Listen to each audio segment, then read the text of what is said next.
Segala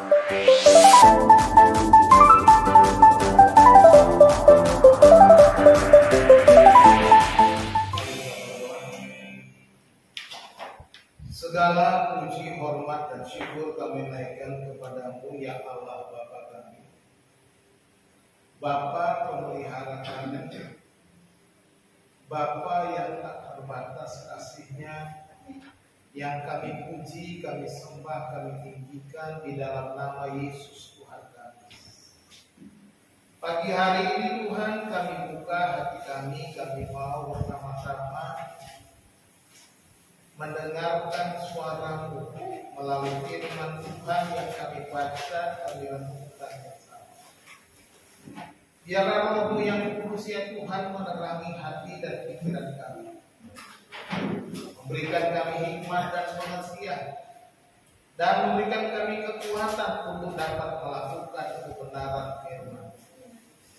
Ini kami Bapa, kami siap mendengar firman-Mu, berbicaralah kepada kami. Dalam nama Tuhan Yesus kami sudah berdoa. Haleluya. Amin. Salam. Puji nama Tuhan. Saudara-saudara, hari ini kita bersama-sama merenungkan firman Tuhan dengan judul ibadah orang percaya. Ibadah orang percaya.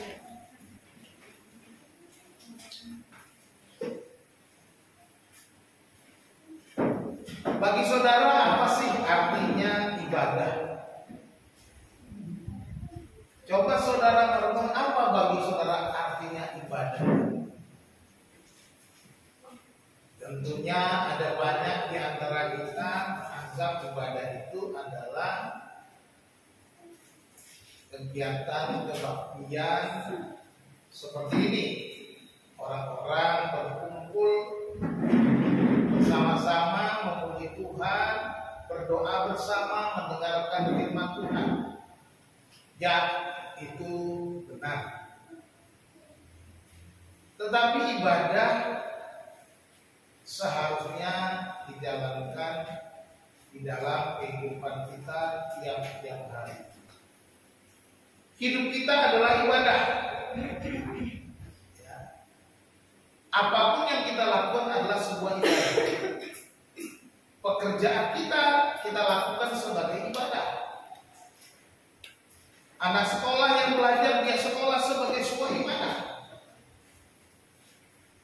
Karena kita semua berada di hadapan Tuhan. Amin. Karena kata ibadah atau dalam bahasa abodah itu artinya tiara, menundukkan diri kan. Jadi kita berarti berada di hadapan Tuhan setiap saat. Terlebih lagi sejak Yesus Kristus disalibkan, di mana tirai bait Allah dari ruangan Maha Suci itu terbelah dua, dari atas sampai ke bawah. Bukan dari bawah ke atas. Kalau dari bawah ke atas disobek. Ini dari atas ke bawah. Artinya itu melambangkan bahwa Allah telah membuka tirai itu supaya sebanyak mungkin orang dapat datang menghadap hadirat Tuhan. Itu juga yang dikatakan oleh Yesus, akan tiba waktunya orang-orang benar tidak lagi menyembah Allah di Gunung Gerizim ataupun di Yerusalem, tetapi penyembah-penyembah yang benar akan menyembah Allah dalam roh dan kebenaran. Ini kan benar. Tetapi saudara dikasih Tuhan, ibadah bersama menjadi suatu hal yang penting yang kita mau lihat pada hari ini. Ya, tak bisa kita. Gimana? Ini habis baterai kali. Oke, dan sudah dia tolong ya. Ya.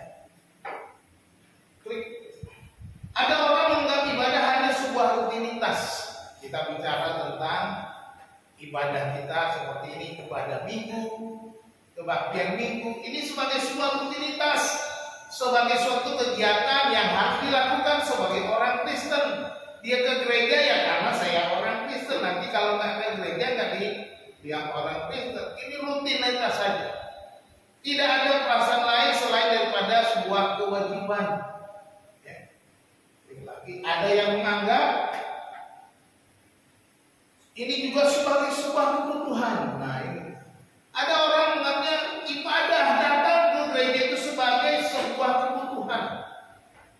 Kebutuhan jiwanya untuk datang menyembah Tuhan, menghadap Tuhan, memuji Tuhan, meninggikan Tuhan, mendengarkan firman Tuhan. Ini sebagai sebuah kebutuhan. Itu yang sebagai orang.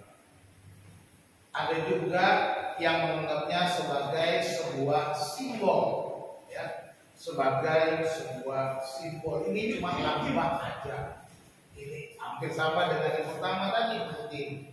Ini lambang bahwa saya orang Kristen. Sekarang saudara ada di mana? Ya. Bagaimanakah seharusnya orang percaya memandang sebuah ibadah? Bagaimana kita memandang sebuah ibadah? Kita akan belajar bersama-sama dari Ibrani pasal 10 ayat 25. Ini Ibrani 10 ayat 25. Satu ayat kita baca sama-sama. Di depan saya kira bisa dibaca sampai ke belakang, ya. Kita baca 1, 2, 3. Janganlah kita menjauhkan diri dari pertemuan-pertemuan ibadah kita seperti dibiasakan oleh beberapa orang, tetapi marilah kita saling menasihati dan semakin giat melakukannya menjelang hari Tuhan yang mendekat. Jelas sekali firman Tuhan ini. Penulis kitab Ibrani berkata, janganlah kita menjauhkan diri dari pertemuan-pertemuan. Ya, pertemuan. Jadi di sini digambarkan ada ajakan, ya. Jadi kita mulai lihat ada 3 hal yang kita harus pahami, harus kita perbuat sebagai pertemuan ibadah orang percaya. Yang pertama, jadikan itu sebuah kebiasaan. Ya. Disebutkan tadi, janganlah menjauhkan diri dari pertemuan-pertemuan ibadah. Ada ajakan. Juga disebutkan di dalam ayat 23-24, ya, kalau kita membaca Ibrani pasal 10 itu ayat 23-24 diingatkan itu, jadi konteksnya itu ayat itu, ya. Kita membaca sebentar Ibrani 10 ayat 25 itu tidak berdiri sendiri, ya. 25 sebelumnya dia katakan begini, ayat 23. Marilah kita teguh berpegang pada pengakuan tentang pengharapan kita, sebab Ia yang menjanjikannya setia. Dan marilah kita memperhatikan supaya kita saling mendorong dalam kasih dan dalam pekerjaan baik. Jadi di sini ada ajakan atau perintah marilah kita dikatakan. Dan kemudian selagi kita, makanya ketika digambarkan di sini dalam hal ini dalam ayat 23, mari kita teguh berpegang, katanya. Saat kita berpegang pada pengharapan kita, saat kita melakukan pekerjaan baik, ayat 24. Selagi kita juga jangan lupa, katanya. Jangan lalai, jangan tinggalkan, jangan abaikan pertemuan-pertemuan ibadah. Kata pertemuan ibadah ini juga di dalam bahasa aslinya ditulis sinagogi. Orang-orang Israel, orang-orang Ibrani yang diaspora, biasanya kemana mereka pergi, mereka bikin sinagog, tempat-tempat pertemuan ibadah. Itu orang Israel, orang Yahudi. Sampai sekarang di Indonesia ada nggak sinagog? Ada. Saudara googling sendiri. Di Manado saya pernah baca ada sinagog orang Yahudi. Orang Yahudi agamanya ibadah di sinagog. Karena bait Allah bagi mereka cuma satu, yaitu di Yerusalem saja. Sekarang bait Allahnya sudah dijadikan masjid Al-Aqsa.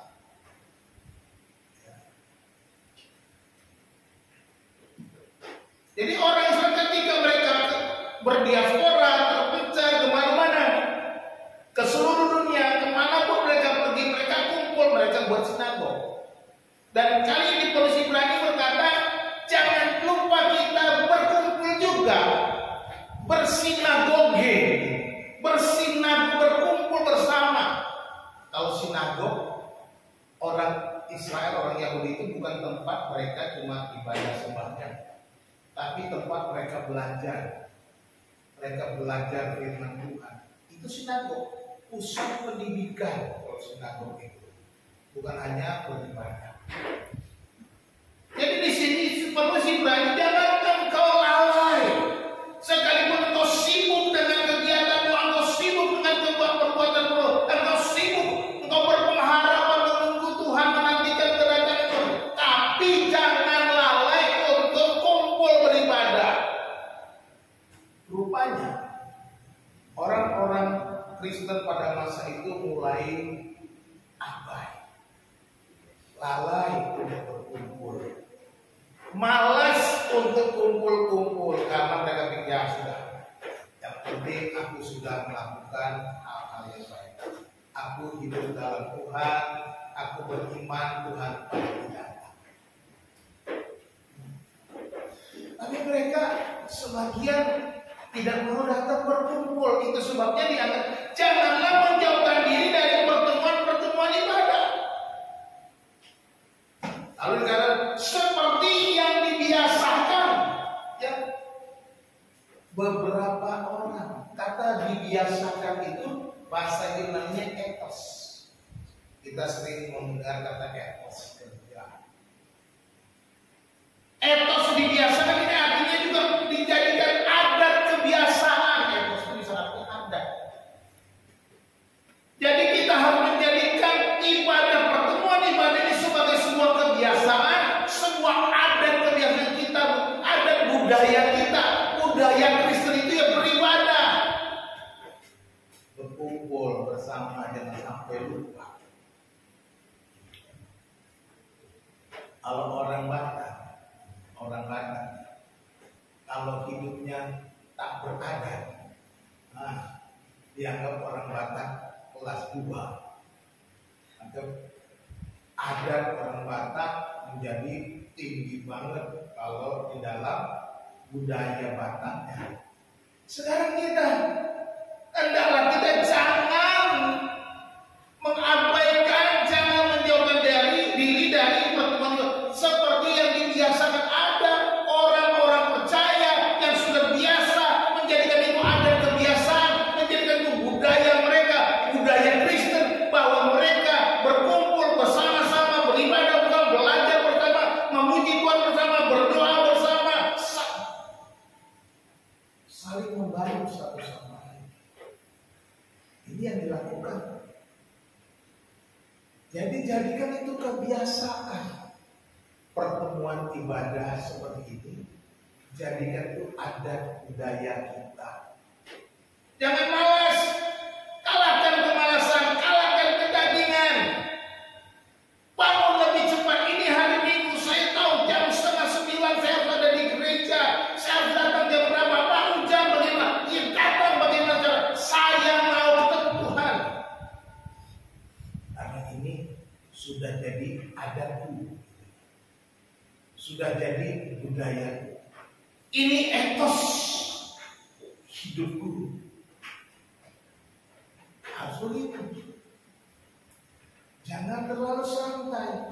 Seperti kalau dia udahlah terlambat, gak apa-apa, ya oke lah. Tapi mari berusaha berjuang bersama. Berusaha mengalahkan kedagingan. Karena sudah menjadi kebiasaan, etos budaya kita. Ya. Jadi kalau kita lihat di sini, kalau dalam konteks ayat 23-24 ini, selagi melakukan pekerjaan yang baik, kita tidak meninggalkan kebiasaan beribadah. Pekerjaan yang baik, tidak bernilai tanpa kebiasaan menilai. Boleh dan harus kita berbuat baik, harus kita punya pengharapan. Tapi ibadah, pertemuan ibadah tidak boleh dilupakan, tidak boleh ditinggalkan. Apalah artinya kita berbuat baik di luar sana, tapi ibadah kita, kebaktian kita tidak ada. Di sini penulis kitab Ibrani menunjukkan bahwa betapa pentingnya pertemuan-pertemuan ibadah ini, bahwa kita tidak boleh alfa, tidak boleh lalai, tidak boleh malas. Kadang-kadang jangan sampai hujan enaknya tidur nih, males kan aku gak ada tugas, tidur aja enak, males hujan becek, gak ada ojek. Jadi kita mulai di rumah aja.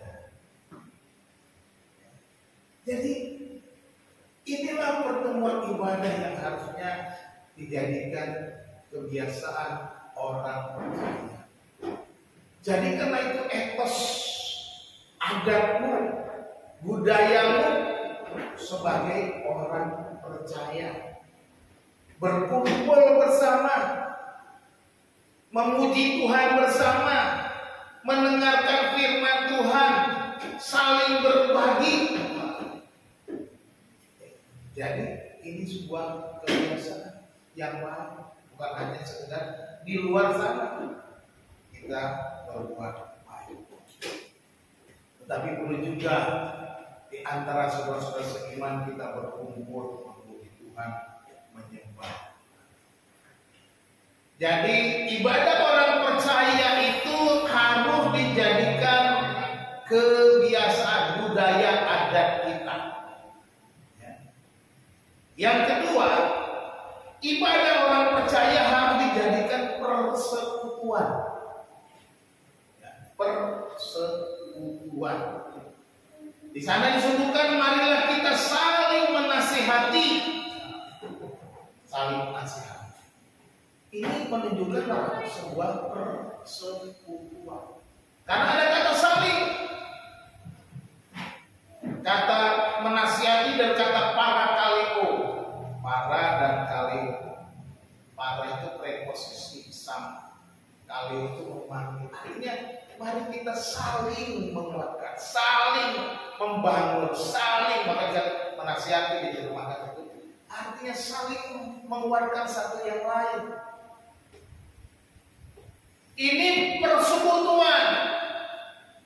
Persekutuan itu ada kalau kita masing-masing saling membangun, saling menasihati, saling menegur, saling menguatkan. Itu namanya persekutuan. Kalau kita datang nggak mau saling membangun, nggak mau ngobrol, nggak mau fellowship nggak mau bersekutu satu dengan yang lain, kita sama aja. Cuma jadikan ibadah pertemuan itu sebagai formalitas. Yang penting beribadah dalam makanya saya gunakan di sini keluarga segala keluarga. Kalau kita keluarga, tentunya ada persekutuan. Kalau namanya keluarga, tentunya kita bersaudara kan. Jangan cuma nyanyi dalam Yesus kita bersaudara, tapi nggak kelihatan saudaranya. Tidak mau saling membangun, tidak mau saling menasihati, tidak mau saling menguatkan. Jadi ibadah adalah tempat bersekutu. Ngapain? Satu, saling menasihati. Jelas, saling menasihati. Kedua, saling menguatkan. Satu dengan yang lain kita saling. Dan ketiga, kita saling mendoakan. Kita saling mendoakan. Adalah kita berkumpul saling mendoakan. Saling menanam. Nah itu adalah bunyi.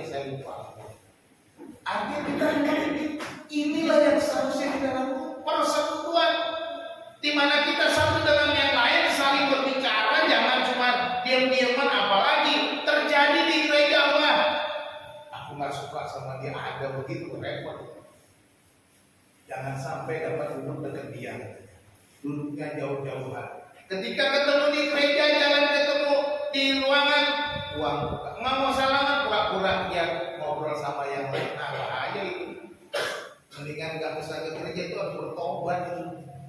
Kalau ada ya, puji Tuhan di sini nggak ada. Ya. Ada di tempat lain yang begitu. Wah, dia nggak suka.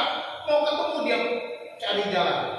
Mau salaman dia pura-pura sibuk dengan yang lain. Nah, itu ada di tempat lain. Jangan terjadi di tempat ini. Kalau terjadi di tempat ini, lapor sama saya suruh bertobat. Jadi ini kita harus saling menasihati, saling menguatkan, saling mendoakan. Kita harus mendoakan teman-teman kita. Makanya perlu kita, kalau ada saudara datang di tempat ini, ada pokok doa pergumulan, sampaikan. Kalau perlu dari rumah, tulis dari rumah, sampaikan, tuliskan dan kepada saya, nanti saya doakan. Ya. Nanti didoakan dalam doa syafaat. Kalau ada doa-doa yang perlu kita naikkan. Jadi ini persekutuan. Persekutuannya yang paling utama itu adalah saling menasihati, saling menguatkan, saling mendoakan. Ini akhir sesuatu yang membangun satu dengan yang lain. Karena dikatakan kita digambarkan seperti sebuah bangunan di mana Yesus Kristus sebagai dasar, sebagai fondasi, dan kita dibangun di atas dasar itu satu dengan yang lain, satu dengan saling menguatkan, saling menjadi satu bangunan yang kokoh. Ini yang disebut bangunan bait Allah. Ya. Gereja itu harus saling. Saudara-saudara, ibadah gereja ulang-ulang, mereka itu berkumpul sambil makan bersama. Itu gereja ulang-ulang. Kalau saudara baca 1 Korintus pasal 11, yang sering saya bacakan kalau ada perjamuan kudus. Mereka itu perjamuan kasih juga. Jadi ada perjamuan kasih dan ada perjamuan Tuhan. Jadi mereka bawa makanan, mereka kumpul, mereka bersama-sama beribadah bersama, mereka makan bersama. Waktu saya dulu kuliah, saya praktekkan. Karena saya waktu itu belajar kitab Korintus, lalu dosennya memberitahu, saya praktekkan di gereja di pos pelayanan saya. Jadi kami makan bersama, habis makan bersama ngobrol-ngobrol gitu. Jadi acara ibadahnya itu adalah diskusi, sharing, paling mendoakan, ngobrol, ada firman Tuhan disampaikan. Sesudah itu makan bersama, santai. Lalu ada perjamuan Tuhan, memecah roti dan minum anggur. Minum anggur tapi minum sedikit. Bukan minum anggur yang banyak. Kalau minum anggur yang banyak itu mah di lapo aja. Di sini itu mabuk nanti ya. Jadi ini ibadah ulama, dan ini juga harus kita pegang. Persekutuan itu adalah adanya perjamuan bersama. Makanya sekarang saya giatkan lagi di tempat ini. Ayo ibu-ibu, siapa yang mau membawa kita bersekutu bersama. Jadi habis ibadah janganlah bubar, janganlah pergi, mari kumpul ngobrol dulu. Ada makan bersama, snack kecil itu, ada kopi, ada teh disiapkan, bersekutu bersama. Ini etosnya orang gereja awal, gereja lama. Kita kembalilah, ya. Jadi jadikan ini ibadah, pertemuan ibadah sebagai sebuah persekutuan. Jangan jadikan itu cuma dirimu sendiri dengan Tuhan. Yang penting aku dengan Tuhan beres. Orang lain mah masa bodoh, orang lainnya biar aja orang lain dengan Tuhan. Enggak begitu. Itu bukan ibadah. Ibadah adalah sebuah persekutuan di mana kita bersekutu dengan Tuhan, bersekutu juga dengan sesama. Itu artinya saling, ke atas ada, ke sesama ada, ke samping kiri kanan. Itu saling artinya. Jadi ibadah itu atas dan ke samping-samping kiri kanan. Jadi ada sebuah persekutuan. Jangan cuma dirimu sendiri ke atas. Ya. Bukan itu panggilan kita. Orang percaya dipanggil untuk saling menasihati, saling menguatkan, saling mendoakan, membangun saudara-saudara seiman yang lain. Jadi katakan, janganlah kamu meninggalkan pertemuan ibadah. Jangan kita melalaikan pertemuan ibadah. Apalagi kan menjauhkan diri, diperintahkan menjauhkan diri. Jadi ibadah orang percaya adalah sebuah etos, budaya, kebiasaan yang harus kita pertahankan, kita terus tingkatkan. Ibadah orang percaya adalah sebuah persekutuan di mana kita membangun satu dengan yang lain, menguatkan, mendoakan, menasihati persekutuan. Amin. Dan yang ketiga, ibadah orang percaya harus dijadikan sebuah semangat. Semangat. Dikatakan di dalam ayat 25 itu, dan semakin giat melakukannya menjelang hari Tuhan yang mendekat. Semakin giat, more and more katanya. Semakin lebih lagi, semakin bergairah, terus ditingkatkan, more and more. Jadi kita harus terus bersemangat dalam ibadah, bergelora dalam ibadah, antusias dalam ibadah, cari Tuhan dengan semangat, walau hujan, walau badai, walau apapun terjadi, aku mau cari Tuhan, aku mau berkumpul dengan saudara-saudara seimanku, aku mau bersama-sama saudaraku menyembah Tuhan. Jadikan ini sebuah semangat. Jangan loyo oleh karena berbagai macam situasi dan kondisi. Ya, semakin giat lagi, semakin giat melakukan hal-hal yang baik. Ayat 23, ayat 24 tadi. Ya, hal-hal yang baik, semakin giat melakukannya, semakin giat bersekutu dengan saudara seiman. Karena apa? Karena semakin giat melakukannya menjelang hari Tuhan yang mendekat. Diingatkan di sini, hari Tuhan sudah dekat. Ini penting. Hari Tuhan sudah dekat. Jadi ayat pernyataan hari Tuhan yang mendekat ini mendorong orang-orang percaya untuk terus beribadah, berkumpul, melakukan hal-hal baik, bersekutu. Hari Tuhan menjadi momen penting bagi orang percaya. Hari Tuhan menjadi sebuah kerinduan bagi orang percaya. Hari Tuhan merupakan pengharapan bagi orang percaya. Karena apa? Hari Tuhan itu adalah hari yang penuh sukacita, hari yang membebaskan orang percaya dari segala penderitaan. Orang-orang Kristen pada zaman itu mengalami aniaya, penderitaan, kesulitan. Jadi kalau hari Tuhan itu menjadi hari yang ditunggu-tunggu, kita mungkin jadi lengah. Hari Tuhan ya santai aja lah. Kok nggak ada penderitaannya, nggak ada kesulitan, kita nggak diancam, kita merasa hari Tuhan itu nggak penting. Apalagi aniaya fisik nggak terjadi.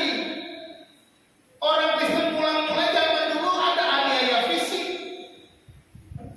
ada tekanan fisik, penderitaan fisik. Jadi mereka mulai kejut, mulai takut, mulai gentar untuk kumpul-kumpul. Tetapi penulis kitab Ibrani hari Tuhan sudah dekat. Melakukannya dengan dia menjelang hari Tuhan yang tetap semangat. Tuhan akan menyelesaikan. Tuhan akan menyelesaikan. Jadi mari kita tetap berkarya, tetap bersemangat, tetap bersekutu dengan saudara-saudara seiman kita. Pertemuan-pertemuan ibadah harus tetap semangat, giat melakukannya. Semakin giat melakukannya, semakin lebih-lebih lagi melakukannya. Jangan kendor dalam beribadah pertemuan. Jangan patah semangat di dalam mencari Tuhan, beribadah, bersekutu.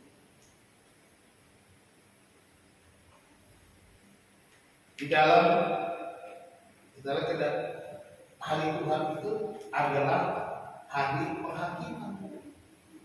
Tetapi bagi orang percaya penghakiman ini adalah pengadilan. Orang percaya itu membagi upah bagi orang percaya.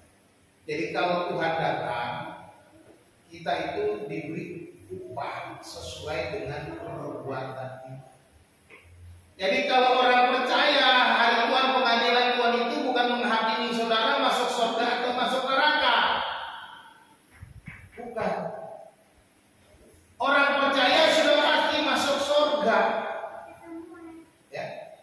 Orang kudus masuk surga, orang Semarang enggak. Ya, orang kudus. Orang Porsia masuk surga, orang Tarutung enggak katanya. Orang Bali enggak, orang Porsia kedua, orang percaya. Ya. Orang Porsia itu artinya orang percaya. Itu bahasa Batak. Ada kampung namanya di Batak namanya Porsia. Ya, jadi orang Singkalan mohon maaf, nggak masuk surga. Jadi kita dulu ke Porsia. Orang Ciledug enggak. Orang Kudus katanya yang di masuk surga. Orang Kota Kudus bukan begitu ya. Artinya setiap kita yang sudah percaya, kita sudah dikuduskan. Itu masuk surga, itu janji Tuhan. Ya. Tetapi masing-masing kita mendapat upah sesuai dengan perbuatan kita. Seperti dalam surat Korintus itu masing-masing orang akan diuji oleh api. Apakah perbuatannya terbakar atau tidak? Tapi orang yang perbuatannya nggak benar katanya, dia selamat tapi seperti keluar dari dalam api, gosong, nggak dapat apa upahnya gitu. Jadi kalau hidupmu acak-acakan, kacau, tidak berkenan kepada Tuhan, kamu seperti orang gosong masuk surga. Siap aman. Kira-kira tidak ada upah yang Tuhan. Tapi orang-orang yang setia kepada Tuhan akan mendapat upah, akan mendapatkan mahkota dari Tuhan, dan mahkota itu sebagai persembahan kepada Tuhan. Itu ada upah. Jadi kalau kita menuju pengadilan itu artinya kita menerima upah dari Tuhan sesuai dengan apa yang kita perbuat selama kita. Syaratnya percaya. Tapi kalau saudara ternyata nggak masuk surga, kok Pak saya rajin ke gereja tapi nggak masuk surga? Ya berarti saudara tidak percaya Yesus, cuma beragama Kristen, jadi orang masuk gereja cuma ikut-ikutan. Nah itu bahaya. Makanya harus percaya Yesus 100%. Jangan cuma ikut-ikutan. Jangan cuma beragama Kristen. Terima Yesus sebagai Tuhan dan Juru Selamat secara pribadi. Maka jaminannya sudah jelas. Ya. Jadikan semangat. Ibrani 3 ayat 13 berkata, tetapi nasihatilah seorang akan yang lain setiap hari, selama masih dapat dikatakan hari ini, supaya jangan ada di antara kamu yang menjadi tegar hatinya karena tipu daya dosa. Diingatkan juga dalam pasal 3 ayat 13, supaya kita saling menasihati tiap-tiap hari. Jangan sampai ada saudara-saudara kita yang tegar dalam dosa karena tipu dayanya, menjadi tegar hatinya, menjadi keras tidak mau lagi cari Tuhan, tidak mau lagi bersekutu, tidak mau melayani Tuhan, tidak mau memuliakan Tuhan, tidak mau bekerja buat Tuhan, tidak mau melakukan hal-hal yang benar di hadapan Tuhan. Jangan sampai ada yang benar hati oleh karena tipu daya dosa. Dosa itu memang mengikat. Dosa ini berbahaya. Dia bisa mengikat saudara dengan berbagai macam jerat, dengan judi, dengan hobimu, dengan keinginan-keinginanmu, bisa dijeratnya kita sehingga kita lalai untuk bersekutu dalam pertemuan-pertemuan ibadah. Saking asiknya malam minggu kumpul dengan teman sampai pagi main judi, lupa ke gereja karena nggak bisa bangun lagi. Pagi selesai jam 4 jam 5 pagi, bagaimana mau ke gereja? Main judi. Ada yang begitu. Di sini mah nggak ada yang begitu. Nah, mudah-mudahan jangan sampai gara-gara kita semalaman begadang melakukan hal-hal yang tidak baik, kita nggak gereja. Kalau saudara dapat jadwal sistamling malam minggu, saudara nggak tidur semalaman, ya wajar saudara tidur itu. Jadwal sistamling kebagian. Tapi saya sarankan kalau dapat jadwal sistamling malam minggu, gantian sama tetangga. Aku jangan kasih malam minggu ya, besok pagi aku gereja, pasti dikasih. Jadi jangan sengaja biarkan gereja sistemnya malam minggu, jangan. Kebablasan. Jadi kita harus menjaga diri supaya kita tidak terkena tipu daya dosa. Ibadah orang percaya harus giat, semangat, bergelora, berapi-api, menyala-nyala. Roh Tuhan menyala-nyala. Ibadah orang percaya yang pertama, jadikan kebiasaan. Tempatkan kebiasaan beribadah menjadi nomor 1 dalam hidupmu. Jangan gantikan ibadah dengan sesuatu yang lain. Adakah sesuatu yang lain menggantikan ibadah ini? Kalau ada, saudara harus memiliki. Jadikan pertemuan ibadah nomor 1. Kalau orang Yahudi, hari Sabat, hari Sabtu itu betul-betul Sabat. Gitu. Sekarang kita sudah beralih ke hari Minggu. Jadikan itu benar-benar harinya Tuhan. Tahu hari Minggu? Hari Minggu itu bahasa Portugis. Hari Minggu, Domingus, itu artinya hari Tuhan. Hari Tuhan. Karena sudah diubah oleh tradisi gereja, hari Minggu orang-orang percaya kepada Yesus beribadah di hari Minggu. Jadi kita sudah menjadi adat, etos. Jangan sampai kalau kita masih mau hari Sabtu ya boleh, yang mau gereja hari Sabtu yang penting sepakat Sabtu. Jangan sampai Sabtu dibuat tapi nggak mau gereja, itu nggak Sabtu. Ada teman saya gerejanya gereja kehilangan. Itu gerejanya hari Sabtu. Ya monggo, nggak apa-apa. Ada saudara kita dari gereja apa ibadahnya hari Sabtu, ya monggo, nggak apa-apa. Yang penting ibadah, bukan soal hari. Kan sudah diajarkan di sekolah minggu kan. Hari Senin, hari Selasa, harinya Tuhan. Amin. Hari Rabu, hari Kamis, harinya Tuhan. Hari Jumat, hari Sabtu, hari Minggu, semua harinya Tuhan. Jadi mau kapan saja ini sepakat, konsisten.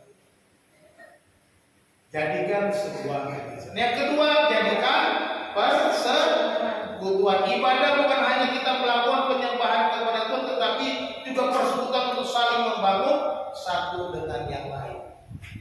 Jadi ingat saling ke atas kita dengan Tuhan, ini dengan sesama. Ya, ada persekutuan. Jadi bukan hanya urusan pribadi kita. Diwajibkan juga bagi kita untuk memperhatikan satu dengan yang lain. Inilah namanya persekutuan, fellowship. Dan yang ketiga, ibadah harus semangat. Artinya jangan kendor, jangan malas, jangan jadikan ibadah ini ya kalau sempat.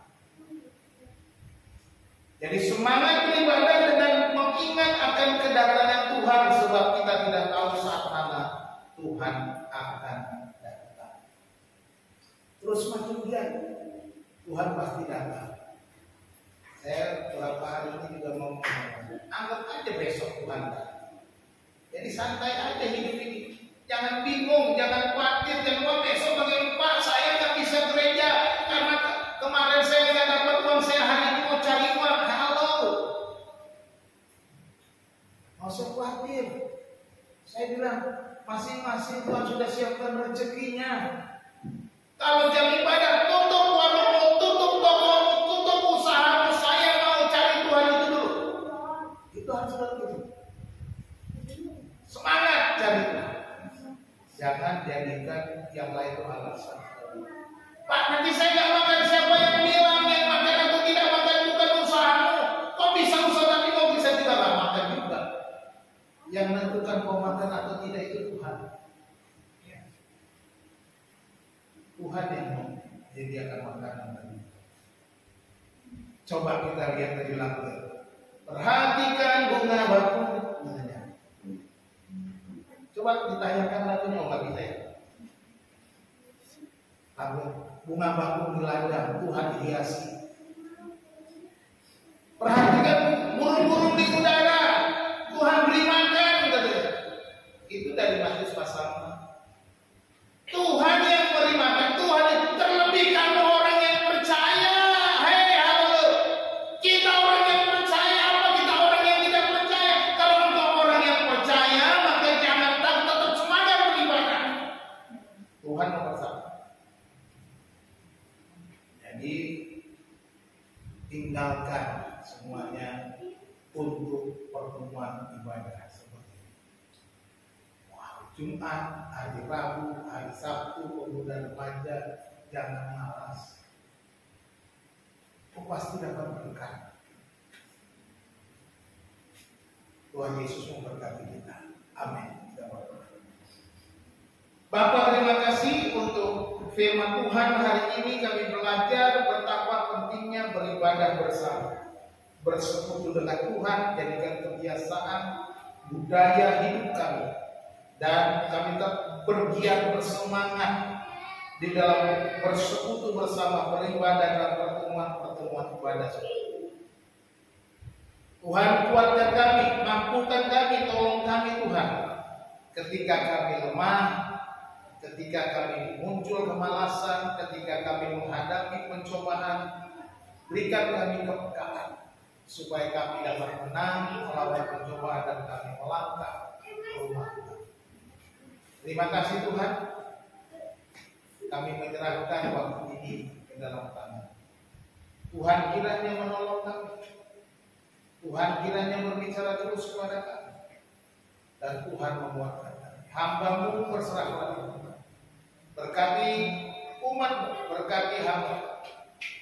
Berdoa di dalam nama Yesus Tuhan kami. Haleluya. Amin.